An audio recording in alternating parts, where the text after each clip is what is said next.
Hello dear students, कशी चालू आहे एक्झाम? सायन्स 1 ची ऑलमोस्ट तुमच्या सगळ्यांचे पेपर झाले असावेत असा माझा अंदाज आहे. सायन्स 1 साठी आपण एक क्वेश्चन पेपर्स काही बघितले आपण. सायन्स 2 साठी एक क्वेश्चन पेपर आय थिंक झाला, तुम्हाला दिला मी. आणि आज मी तुमच्यासाठी स्पेशली ऑलमोस्ट 64 पेजेस असणारे, म्हणजे ऑलमोस्ट मोर दॅन 64 क्वेश्चन्स की जे फक्त डायग्राम बेस्ड आहेत आणि फक्त तुमच्या मिड टर्मच्या सिलेबसशी रिलेटेड आहेत. म्हणजे साधारण पहिले 5 ते 6 किंवा 7 चॅप्टर्स साधारण त्याच्यामध्ये येतात. सो त्या चॅप्टर्सवरती तुम्हाला कशा कशा वेगवेगळ्या पद्धतीने डायग्राम बेस्ड क्वेश्चन्स विचारले जातात ते मी तुम्हाला सांगणार आहे. 50 पेक्षाही जास्त, 50 नाही 60 पेक्षाही जास्त खरं तर हे प्रश्न आहेत. सो व्यवस्थित बघून घ्या काय काय काय काय प्रश्न आहेत. तुमचे आता येत्या काही दिवसांमध्ये सायन्स 2 चा जो पेपर होणार आहे त्याच्यामध्ये तुम्हाला नक्कीच या क्वेश्चनचा उपयोग होणार आहे. सो चला सगळ्यात पहिला प्रश्न बघूयात. याच्यामध्ये तुम्हाला आयडेंटिफाय द लेबल्स 1 2 3 4 असं दिलेत. ही तुमची डबल फर्टिलायझेशनची डायग्राम आहे आणि ह्या डायग्राम मध्ये 1 2 3 4 काय आहेत आणि मग ते ओळखा असा एक प्रश्न आहे याच्यामध्ये. म्हणजे 1 ला पोलन ग्रेन आहे की मेल गॅमेट आहेत. म्हणजे ए म्हणजे pollen grain, mail gamete, seed आणि एम्ब्रिओ ह्यापैकी नक्की कोणतं ऑप्शन आहे. बी मध्ये हे दिलेले आहेत, सी मध्ये हे आणि हे डी मध्ये हे 4 असे ऑप्शन्स दिलेले आहेत. ए ऑप्शन मध्ये दिलाय 1 म्हणजे पोलन ग्रेन आहे, त्यानंतर 2 म्हणजे मेल गॅमेट्स आहेत, 3 म्हणजे सीड्स आहेत आणि 4 म्हणजे एम्ब्रिओ आहे. अशा पद्धतीने हे वाचायचंय. सो हा एक प्रश्न झाला.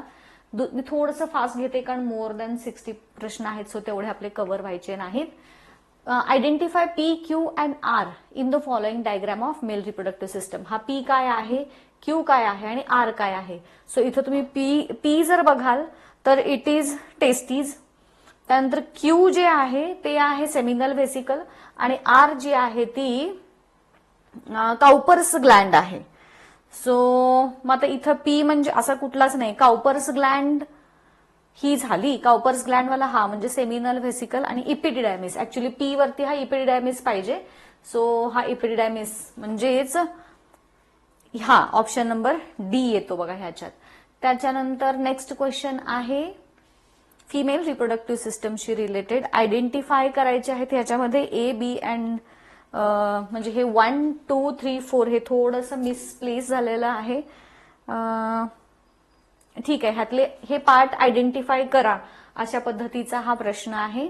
याच्यात 1 म्हणजे फॅलोपियन ट्यूब आहे, हा.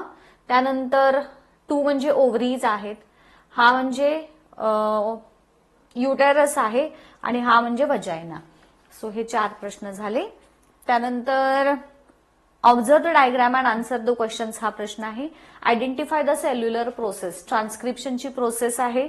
Which enzyme is required. RNA polymerase हा एन्झाईम रिक्वायर्ड आहे. In which part of the cell it occurs in the nucleus. बघा प्रश्न कसे आहेत. त्यानंतर नेक्स्ट आहे ही ओळखायची आहे, ही प्रोसेस कोणती आहे. विच टाईप जी आहे ह्याच्यामध्ये transverse binary fission, multiple binary fission, कुठल्या प्रकारचं हे टाईप ऑफ रिप्रोडक्शन आहे तर हे ओळखायचं आहे. युग्लिनामध्ये ह्याचं उत्तर मला सांगा तुम्ही कमेंट करून की हे युग्लिनामधलं आहे कोणत्या प्रकारचं बायनरी फिजन येतं. मग जसं युग्लिना विचारलं तसं तुम्हाला पॅरामेशियम पण विचारतील, अमिबा विचारतील, लाईक दॅट. त्यानंतर आयडेंटिफाय द टेक्निक कोणती आहे. IVF आहे, सिमेन बँक, सरोगसी का हायब्रिडायझेशन. हा एक प्रश्न झाला. त्यानंतर हा असं देतील, म्हणजे हा एक असा झाला, तुम्हाला अशी डायग्राम देतील. ही टेक्निक कोणती आहे, शॉर्ट नोट लिहा.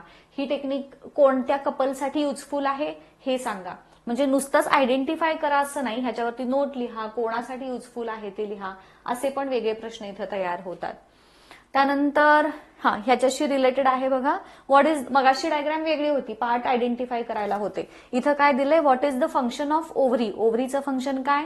Explain the process, double fertilization आहे. आणि व्हॉट इज पॉलिनेशन. पॉलिनेशन म्हणजे काय आणि त्याचे जे प्रकार आहेत सेल्फ आणि क्रॉस पॉलिनेशन ते एक्सप्लेन करा असा हा प्रश्न आहे. ही आयडेंटिफाय करायला विचारले. ही डायग्राम कशा, ही प्रोसेस काय आहे ते आयडेंटिफाय करून लिहा. ही प्रोसेस म्युटेशनची आहे त्याच्यावरती आयडेंटिफाय करून नोट लिहा. त्याच्यानंतर हे काय आहे, विच टाईप ऑफ इव्हिडन्स, हा कोणत्या प्रकारचा एव्हिडन्स आहे त्याच्यावरती इन्फॉर्मेशन लिहा. तसंच आयडेंटिफाय द पार्ट एक्स, हा एक्स पार्ट काय आहे, त्याचे व्हॉट टाईप ऑफ ऑर्गन, हा तुमचा वेस्टिजियल ऑर्गन झाला. आणि मेन्शन एनी अदर 2 एक्झाम्पल्स, अजून असे कोणते 2 एक्झाम्पल्स आहेत ते लिहा. मग किंवा तुम्हाला असं चित्र देतील, कोणतं आहे ह्याच्यावरती नोट लिहा. कोणामध्ये फंक्शनल आहे ते सांगा, कोणामध्ये नाही ते सांगा. असे परत ह्याच्यावरचे प्रश्न तयार झाले.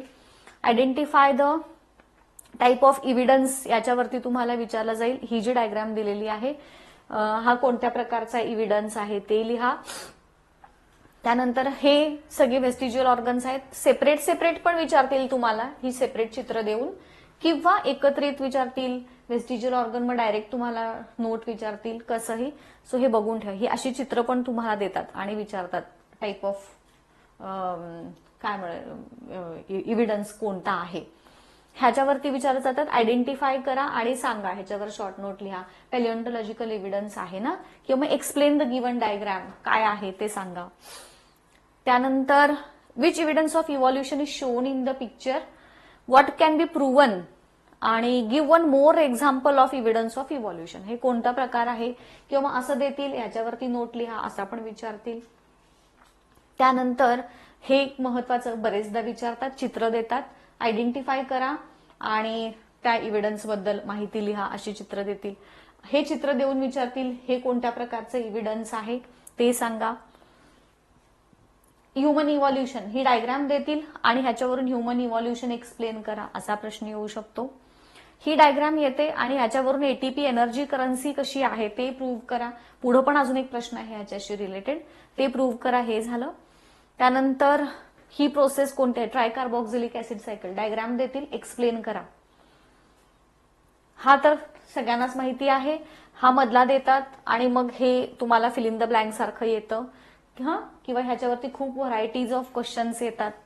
1 मार्क्सचे पण ह्याच्यावरती तयार होतात. पॅनक्रियाजमध्ये इन्सुलिन असेल तर बोनमध्ये काय, या प्रकारचे प्रश्न या डायग्रामवरती येतात. सो ती डायग्राम महत्वाची आहे. याही 2 डायग्राम्स तुम्हालाही माहिती आहेत. फिल इन द ब्लँक सारखं येतात किंवा सिक्वेन्स वेगळा वेगळा देतात, तो करेक्ट सिक्वेन्स करून लिहा, अशा पद्धतीचा. पुढे एक आहे ह्याच्याशी रिलेटेड प्रश्न. ही प्रोसेस कोणती आहे, डायग्राम देतील, ओळखायला विचारतील. ही प्रोसेस 1 मार्कासाठी आयडेंटिफाय करा. हे काय आहे, डिव्हिजन ऑफ न्यूक्लियस झाल्यानंतर सायटोकायनेसिसची प्रोसेस आहे ही. सो व्हॉट इज सायटोकायनेसिस, कधी होतं, कसं होतं ते लिहा. हे काय आहे हे ओळखा, ह्या प्रोसेसेस ओळखा. हे प्रकारचं रिप्रोडक्शन कोणामध्ये होतं, एक्सप्लेन इन डिटेल, असं सांगायला विचारतील तुम्हाला. त्यानंतर बघा, with the help of following diagram is related to which type of life processes, it is related to reproduction, what is the function of oviductचं फंक्शन काय, आणि give labels to the diagram. आता ह्याच्यामध्ये इथे एबीसीडी असं दिलेलं आहे, तर त्याला फक्त लेबल करायचं. ए म्हणजे काय, बी म्हणजे काय, सी म्हणजे काय, डी म्हणजे काय. तिथे डायग्राम काढायची गरज नसते. त्यानंतर हे 24-25 पेजेसवरचे डायग्राम्स, एलएस ऑफ फ्लावर जे आहे ते तुम्हाला काढायला विचारतील. ग्रीन एनर्जी चॅप्टर असेल तुम्हाला तर त्याच्यामधले फ्लो चार्ट्स येतात. अॅनिमल क्लासिफिकेशन अजून माझ्या मते नसावा तुम्हाला कोणाला. ही एक डायग्राम अगेन आली ड्रॉ करायला. मेन्स्ट्रुअल सायकलवरती तुम्हाला एक स्पेशल व्हिडिओ बनवलाय की ज्याच्यामध्ये फक्त आणि फक्त मेन्स्ट्रुअल सायकलवरती कशा पद्धतीचे प्रश्न विचारले जातात ते मी सांगितलेलं आहे. तो व्हिडिओची लिंक मी देते तुम्हाला डिस्क्रिप्शन मध्ये, तर ते तुम्ही बघून घ्या, सो दॅट तुम्हाला त्याच्यावरचे मोठे 5 मार्कांचे वगैरे प्रश्न कसे विचारले जातात हे कळेल. सो ह्याच्यात ही जस्ट डायग्राम मी इथं दिलेले, ते प्रश्न तुम्ही त्या व्हिडिओमध्ये बघून घ्या. ह्या परत आयडेंटिफाय करायला विचारतात. ही प्रोसेस कोणती, ही प्रोसेस कोणती, आयडेंटिफाय करा, त्याचा सिग्निफिकन्स लिहा, कोणामध्ये युजफुल आहे ते लिहा, अशा पद्धतीचा. त्यानंतर कम्प्लीट द डायग्राम, त्याच्यामध्ये नावं लिहा, प्रोड्युसर्स, कन्झ्युमर्स वगैरे जे आहेत, तोही प्रश्न येतो. हे इथं जसा विचारलाय सेम हाच प्रश्न तुम्हाला येऊ शकतो. बायोटिक कंपोनंट्स बद्दल फिल इन द ब्लँक्स वाला हा येऊ शकतो. अशाच पद्धतीचा फिल इन द ब्लँक वाला हाही येऊ शकतो. मी जसं तुम्हाला शिकवताना सांगितलेलं होतं, मे बी हे असे काहीतरी एक सिंगल घेतील किंवा एकत्र घ्यायचे चान्सेस खूप कमी आहेत. सिंगल विचारतील मे बी तुम्हाला ह्याच्यावरती काहीतरी प्रश्न. हा प्रश्न असाच येऊ शकतो जसं इथं विचारलेला आहे. हे तुम्हाला मी शिकवलंय. हे सिम्बॉलचे मिनिंग्स काय आहेत हे सगळ्यांनी मला कमेंट करून सांगायचं. हा 1 2 3 4 4 सिम्बॉल्स आहेत, प्रत्येकाची मिनिंग मला तुम्ही कमेंट करून सांगायचे. बघूयात. त्यानंतर माय रोल इन एन्व्हायरमेंट, असाच ह्या पद्धतीचा चार्ट वरती आधारित तुम्हाला प्रश्न येऊ शकतो. चार्ट तुम्हाला ड्रॉ करायला विचारला जाऊ शकतो. सो जेव्हा तुम्हाला 5 मार्कांसाठी वगैरे येईल तर ह्याच्यामध्ये हे मेन पॉइंट लक्षात ठेवा. Prevention, preservation, conservation, control, production आणि अवेअरनेस, आणि त्याच्यावरती तुमचं आन्सर हे बिल्ड करायचं आहे. आयडेंटिफाय द अॅनिमल, कोणत्या प्रकारची स्पीसीज आहेत ते ओळखायचंय तुम्हाला. इनडिटर्मिनंट कोणती आहे किंवा रेअर कोणती आहे, एंडेंजर्ड कोणती आहे, तर हे ह्याच्याबद्दल माहिती लिहा. डायग्राम देऊन तुम्हाला विचारतील. अगेन सिम्बॉल्स आणि त्यांचे युजेस, तुमचा रोल काय असेल त्याच्यामध्ये पण असा प्रश्न येतो. तुम्ही काय कराल in that case. Animal classification जर असेल तुम्हाला तर त्याच्यामध्ये अशा पद्धतीचा चार्ट देखील तुम्हाला येऊ शकतो. अॅनिमल क्लासिफिकेशनच अगेन असेल तर हे डायग्राम तुम्हाला लेबल करायला विचारतात. ड्रॉ करण्यापेक्षा पण लेबल करण्यासाठी ह्या डायग्राम तुम्हाला विचारल्या जातात. सो ते बघून घ्या. ज्यांना अॅनिमल क्लासिफिकेशन आहे त्यांनी ह्या पार्ट्सची नावं बघून घ्यायची, मेन जे नावं दिलेली आहेत. Observe the diagram and explain the type of reproduction. Regeneration in planaria आहे, एक्सप्लेन करायचं आहे, नुसतं सांगायचं नाही तर एक्सप्लेन करायचं आहे याच्यात. हे डायग्राम एक्सप्लेन करायला 5 मार्काला विचारली जाते. एक वर्ष बोर्डच्या एक्झामला पण विचारलेली आहे. ही तुमच्या पुस्तकात कुठंच दिलेलं नाही आहे ह्याचं उत्तर.